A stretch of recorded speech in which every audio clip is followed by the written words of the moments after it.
El primer tema que vamos a ver es clasificación de los números. Vamos a empezar, tenemos aquí un diagrama, pero lo vamos a empezar de abajo hacia arriba, ¿sí?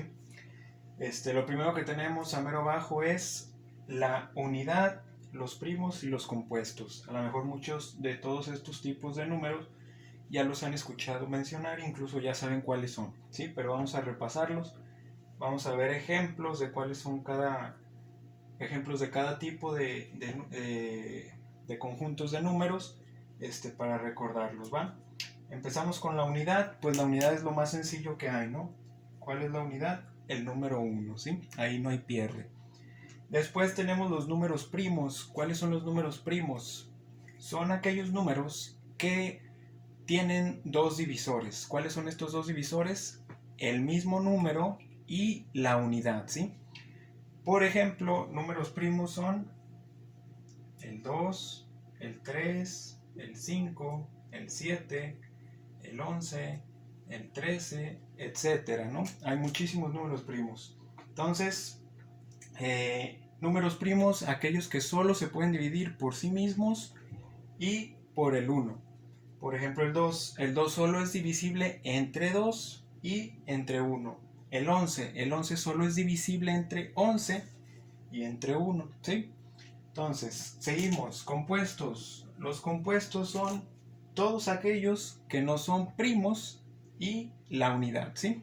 O sea, excepto la unidad y los primos, el resto de números que tenemos son compuestos. Por ejemplo, el 4, el 6, el 9, el 10, etcétera, ¿no?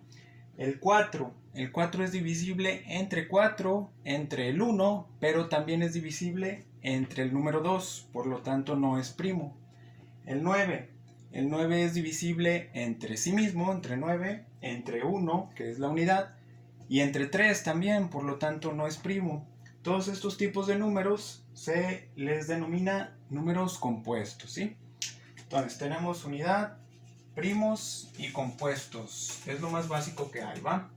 Después, estos tres grupos se engloban en uno que se llama conjunto de los números naturales. Se expresa con una n y un palito extra al inicio, ¿va?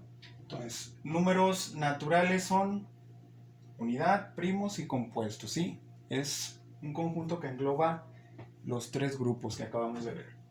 Después, aparte de los naturales los podemos ubicar también como los números que nos sirven para contar. 1, 2, 3, 4, 5, etcétera, hasta arriba. Entonces, números naturales.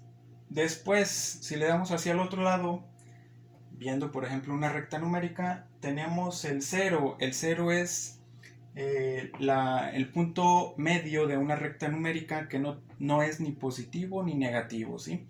Por ejemplo, cuando expresamos números en el sistema sexagesimal, lo usamos para expresar o lo ponemos en los lugares donde no hay cifras que no son significativas, ¿sí? Donde no hay valores. Entonces el 0 nos sirve para expresar simplemente posiciones, pero que no tienen valor, ¿sí? Entonces el 0, naturales, y aparte están los negativos.